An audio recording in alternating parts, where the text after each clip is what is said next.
अस्सलामुअलैकुम वरहमतुल्लाहि वबरकातुहू। इस वीडियो में मैं जिस चीज़ के बारे में बात करना चाहता हूँ, जो बहुत ही बुरा, बहुत ही बड़ा हराम जो काम है, और वो है लिवातत।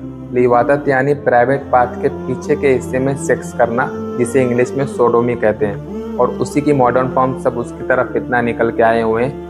गे यानी जो लड़का लड़का आपस में कुछ भी गंदी हरकतें या सोडोमी या सेक्स करते हैं, उसे लिवातत में शामिल किया जाएगा।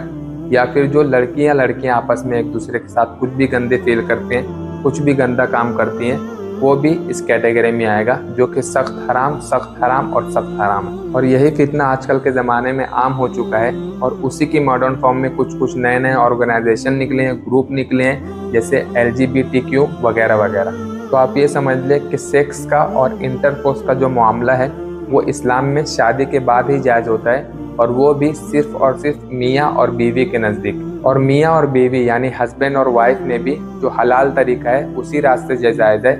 यानी अगर एक हस्बैंड अपनी बीवी को पीछे के रास्ते से सेक्स करे, जिमा करे, इंटरकोर्स करे, तो हराम है और हरगिज़ वो इस्लाम में जायज़ नहीं। तो अगर बीवी और शौहर का भी जायज़ नहीं है, तो फिर एक लड़का और लड़का लज्जत उठाना, कुछ गंदे काम करना और लिवातत करना, सोडोमी यानी पीछे के मकाम से सेक्स करना, या फिर लड़कियां जिन्हें लेस्बियन बोलते हैं और वो आपस में एक दूसरे से अट्रैक्ट होते हैं और फिर गंदे काम या किसी भी फॉर्म में सेक्स करते हैं, वो भी हराम है और उससे भी हमें बचना चाहिए। तो इसकी शुरुआत किस तरह हुई? इसकी शुरुआत हुई कौम लूत से, यानी लूत अलैहिस्सलाम की जो कौम थी दुनिया में, उस कौम ने सबसे पहले ये घिनौना और सबसे गंदा अमल ये शुरू किया। और जो उनको सज़ा मिली है, वो भी इतनी घिनौनी और इतनी गंदे और इतनी खराब और खतरनाक सज़ा मिली है कि दुनिया में किसी को भी ये सज़ा नहीं मिली। तो कुरान मजीद में इरशाद है कि लूत अलैहिस्सलाम जो नबी थे, वो अपनी कौम को मुखातब करते हुए उनसे कहते हैं, अतातुनल फाहिशता मा सबक़कुम बिहा मिन अहदिन फिल आलमीन, यानी तुम इतना बुरा काम कर रहे हो क्या, जिसे दुनिया में आज से पहले तुमसे पहले किसी भी शख्स ने नहीं किया। यानी वो घिनौना काम यही था कि आपस में वो लोग किसी लड़के को पकड़कर उसके पीछे के प्राइवेट के पार्ट से सेक्स करते थे, जो बहुत ही बुरा और हराम काम है। तो अल्लाह ताला ने उनको जो अजाब दिया है, वो उनकी ज़मीन को ज़मीन से निकाला गया और फिर उस ज़मीन को उल्टा करके उनको धंसा दिया गया। और इतना बुरा और इतना खतरनाक अजाब किसी को भी नहीं मिला है इस दुनिया में, क्योंकि उन लोगों ने इतना बुरा गुनाह भी किया था। तो इससे पता चलता है कि जो ये सोडोमी है और जो लिवातत है, यानी गे टाइप का जो रिलेशन है, वो कितना बुरा रिलेशन है। तो अगर आप सोच रहे कि ये हराम किस तरह हो सकता है, तो सबसे पहली बात, ये कुरान में इसको हराम और इस पर सज़ा दी गई है, इसलिए हराम है। दूसरा, अगर आप सोचें तो इसको सोसाइटी में बहुत बड़ा प्रॉब्लम हो सकता है। वो ये हो सकता है कि जो सेक्स चलता है आदमी और औरत के दरमियान, उससे हमारी सोसाइटी और हमारा निज़ाम कायम है। यानी एक शौहर अगर इंटरकोर्स करे, सेक्स करे अपनी बीवी के साथ, तो उसके बाद बच्चा पैदा होता है, वो औरत अपने बच्चों को हमल में लेकर, पेट में लेकर रखती है, और कुछ महीने बाद बच्चा पैदा होता है। फिर वो बच्चा बढ़ाता है, उसकी शादी होती है किसी लड़की से, वो दोनों इंटरकोर्स और सेक्स करते हैं, उसके बाद बच्चा पैदा होता है। तो इस तरह करके ये सोसाइटी और ये दुनिया इसी हिसाब से चल रही है। तो अगर गे के रिलेशन को काम कर दिया जाए, तो उन लोगों में प्रेगनेंसी का बहुत कम चांसेस है। वो कोई तरीके से और बाहर से वो सब किया जा सकता है, नेचुरली इसको नहीं किया जा सकता। और उसकी वजह से अगर इन सब को जायज़ कर दिया जाए, तो 70-80 साल में या 100 साल में पूरी दुनिया की आबादी ख़त्म हो जाएगी और फिर नेक्स्ट कोई भी आबाद नहीं हो पाएगा। तो दुनिया में जो ये गे का काम है, सोडोमी का काम है, ये बहुत बड़ा तहलका मचा देगी और पूरी सोसाइटी को ख़राब कर देगी, और सोसाइटी का वजूद इसकी वजह से मिट जाएगा। और आप ये बात सोचें कि जब मर्द शादी के बाद औरत के साथ भी सेक्स करता है, तब भी सिर्फ उसको सीधे और सामने के मकाम से सेक्स करने की इजाज़त है, पीछे के मकाम में वो सेक्स नहीं कर सकता। तो जब हलाल तरीके से की गई शादी में ये शर्त है, तो फिर ये आदमी और आदमी आपस में ये हराम तरीके से पीछे के रास्ते में किस तरह कर सकते हैं। और इसकी जो सज़ा है और जो बीमारियां हैं, वो मैं आपको बता देता हूँ। फिक़्ह की किताब में जो फतवे वगैरह हैं, उनमें अक्सर उलमा का ये कौल है कि अगर कोई भी शख्स ये काम करता हुआ पकड़ा जाए, तो उसको रजम यानी पत्थर मार मार कर उसको मौत दे दो। यानी जब तक वो ना मरे तब तक उसको गाड़ कर ज़मीन में पत्थर मारते रहो। दूसरी एक सज़ा है कि उसे शहर बदर कर दो, यानी शहर से बाहर ही निकाल दो उसको, ताकि वो शहर में रहेगा तो ये इतनी बड़ी बीमारी, इतनी बड़ी बुराई है कि सब लोग इसमें मुब्तला होते रहेंगे।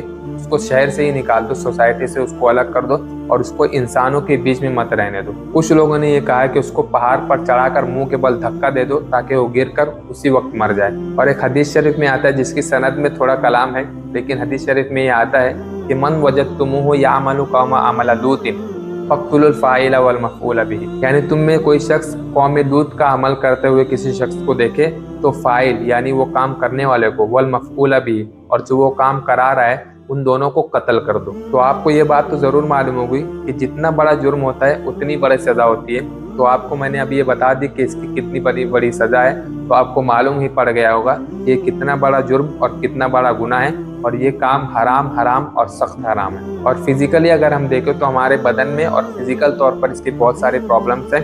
सबसे पहला तो ये है कि अल्लाह ताला चेहरे के नूर को छीन लेता है, चेहरे में उतनी खुशी नहीं रहती और चेहरा हमेशा मुरझाया हुआ रहता है। और उसके बाद हमेशा अकेले ही रहने का मन करता है, किसी के साथ मिलने जुलने, हंसी मजाक करने, फ्रेंड सर्कल में रहने का मन नहीं करता। उसके बाद एड्स की बीमारी हो जाती है, और ये बीमारी इतनी खतरनाक है कि सिर्फ मौत ही उससे होगी, दूसरा कुछ इसमें फायदा नहीं होगा।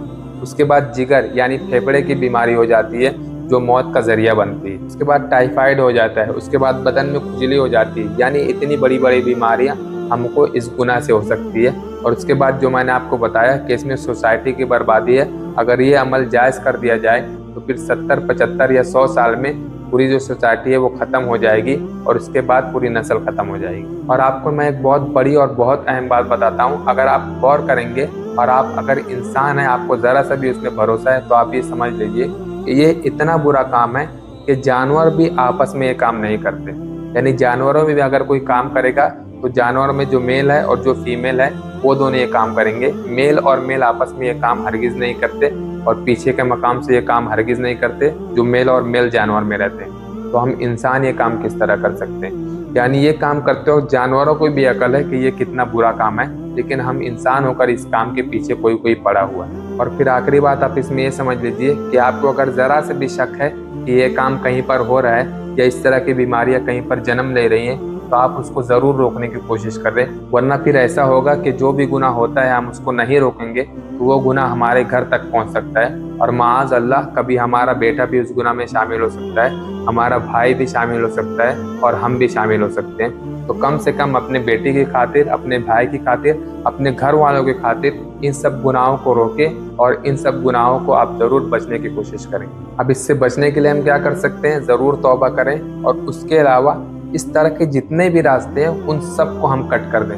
यानी अगर एक बहुत खूबसूरत लड़का है और उसको देखकर हमें कुछ गुनाह करने का मन करता है, तो हम अल्लाह के लिए उस लड़के से हमेशा के लिए दूर हो जाएं, या फिर उससे मिले भी तो पब्लिकली मिली, अकेले कभी भी ना मिले।